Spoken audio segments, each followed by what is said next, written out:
মঙ্গল গ্রহে যদি পানি থাকে তাহলে কি সত্যিই সেখানে এলিয়েনের অস্তিত্ব আছে? আমরা কি একা, নাকি কেউ আমাদের আগেই ছিল?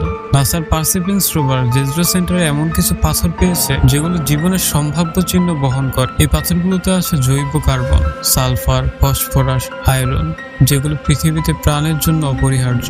এই উপাদানগুলো শুধু রাসায়নিক নয়, এগুলো জীবনের গল্পের প্রথম অধ্যায়। নাসা বলেছে এই জায়গায় একসময় নদী ছিল, মানে পানি ছিল, আর পানি মানেই প্রাণের সম্ভাবনা। তাহলে প্রশ্ন আসে, সেই প্রাণ কি শুধু ব্যাকটেরিয়া ছিল, নাকি আরো কিছু?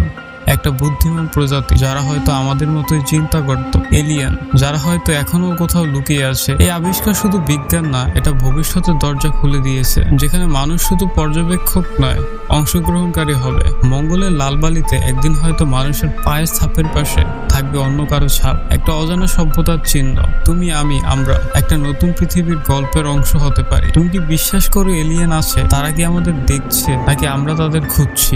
এই বিষয়ে তোমার মতামত কি? কমেন্টে অবশ্যই লিখে পাঠাও।